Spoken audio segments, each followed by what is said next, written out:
Hello friends, કેમ છો બધા? મજામાં છો ને? આજે આપણે સરસ મજાની કેફે સ્ટાઇલ સેન્ડવિચ બનાવવાના છીએ. તો ચાલો આપણે બનાવવાનું શરૂ કરી દઈએ.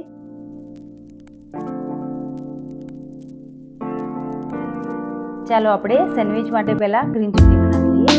તેના માટે મેં 100 ગ્રામ જેટલી કોથમીર લીધી છે, ડાળી સાથે લેવાની છે આપણે. તો પહેલા મિક્સરમાં લઈ લઈશું આપણે. સ્વાદ પ્રમાણે મીઠું નાખીશું અને અડધી ચમચી જેટલું સંચળ મીઠું નાખીશું અને 4 ચમચી જેટલું આપણે નારિયેળનું છીણ નાખવાનું છે અને ગ્રીન મરચાં નાખ્યા છે મેં 3 જેટલા અને આપણે 1 લીંબુ નીચોવી દઈશું અને હવે આપણે એમાં 2-3 બરફના ટુકડા નાખીશું અને હવે આપણે પીસી લઈશું. જો આપણી ચટણી સરસ બનીને રેડી થઈ ગઈ છે. સરસ બની ગઈ છે. જો એનું સ્ટ્રક્ચર આ રીતે છે. થોડુંક મેં એમાં પાણી પણ નાખ્યું છે. તો ચાલો હવે આપણે એના માટે આપણે સેન્ડવિચ બનાવવા માટે ગોળ બનાવી દઈશું. કઢાઈ લઈ લઈશું આપણે અને 2 ચમચી જેટલું આપણે તેલ લેવાનું છે અને આપણે ગેસ ચાલુ કરી દઈશું.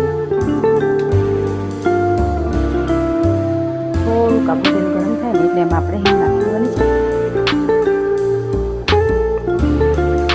અને આપણે મસાલા નાખવાના છે. ગરમ મસાલો છે, મીઠું છે, કાશ્મીરી લાલ મરચું છે, ધાણા જીરું છે, હળદર નાખી લઈશું અને બરાબર એને સાતળી લઈશું. હવે મસાલા બળી ના જાય એના માટે આપણે થોડું પાણી નાખી લઈશું અને મસાલાને બરાબર સાતળી લઈશું.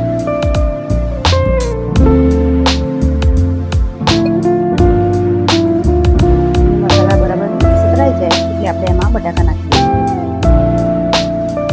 બટાકા 500 ગ્રામ જેટલા લીધા છે.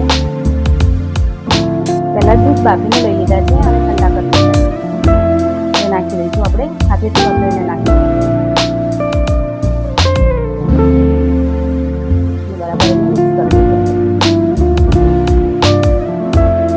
બરાબર આપણે હલાવી લેવાનું છે અને હવે 100 ગ્રામ જેટલા મેં વટાણા લીધા છે અને બાફેલા છે તો એ લઈ લઈશું આપણે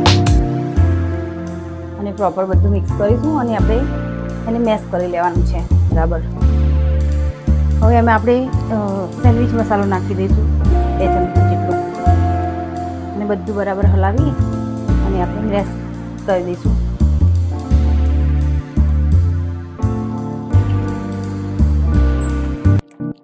જો મિશ્રણ સરસ મજાનું આપણે એકદમ મિક્સ થઈ ગયું છે અને એકદમ આપણે એને મેશ કરી દીધું છે. આપણે આવી રીતે સરસ મેશ કરીને લેવાનું છે એટલે આપણને સેન્ડવિચ ઉપર એને સરસ રીતે પાતળા ખાવે. સરસ મજાનું તૈયાર થઈ ગયું છે આપણું. હવે એને આપણે ઉતારી લઈશું અને સેન્ડવિચ બનાવવાની તૈયાર કરીશું. તો આપણે એક બ્રેડ લઈ લઈશું એમાં આપણે બટર લગાવી દઈશું ગ્રીન ચટણી લગાડી દઈશું.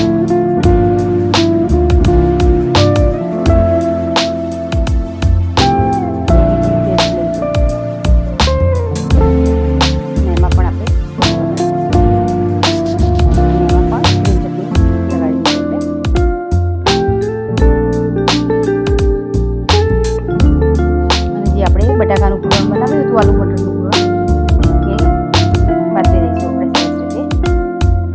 આ સેન્ડવિચ ખૂબ જ ટેસ્ટી લાગે છે. ફટાફટ તૈયારી આપણે જો રાખીએ ને તો સરસ 5-1 મિનિટમાં બની પણ જાય છે અને ખૂબ ટેસ્ટી લાગે છે.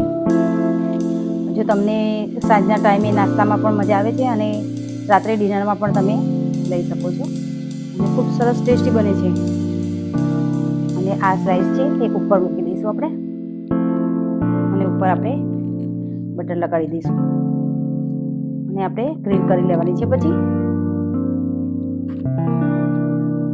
જો આપણે બટર લગાડ્યું છે ને એ ભાગ નીચેની સાઈડ મૂકી દઈશું આપણે અને હવે ઉપરની જે નીચેની સ્લાઈડ હતી એ ઉપર મૂકવાની છે અને એના ઉપર આપણે બટર લગાડી લઈશું અને જ્યાં સુધી ક્રિસ્પી ના થાય ને ત્યાં સુધી આપણે એને ગ્રીલ કરી લઈશું. જો આપણી સરસ મજાની ક્રિસ્પી એવી સેન્ડવિચ બનીને તૈયાર થઈ ગઈ છે. તો એને આપણે સર્વ કરી લઈશું અને આવી જ રીતે બીજી પણ બનાવી લઈશું આપણે. જો આપણે બીજી સેન્ડવિચ પણ તૈયાર કરીને મૂકી દીધી છે અને આને આપણે એકદમ નોર્મલ જ ગ્રીલ કરવાની છે. વધારે પડતી આપણે એને એકદમ વધારે ગ્રીલ નથી કરવાની અને તમે નોર્મલ ગ્રીલ કરશો તો એનો ટેસ્ટ ખૂબ જ સરસ લાગશે. જો ફ્રેન્ડ, સરસ મજાની આપણી ચટપટી સરસ કેફે સ્ટાઇલ આપણી સેન્ડવિચ બનીને તૈયાર થઈ ગઈ છે અને ખૂબ જ ટેસ્ટી બની છે. તમે પણ ઘરે બનાવો અને તમારા અનુભવ મને કોમેન્ટમાં જણાવો અને મારી ચેનલને લાઇક, શેર અને સબસ્ક્રાઈબ કરવાનું ભૂલશો નહીં.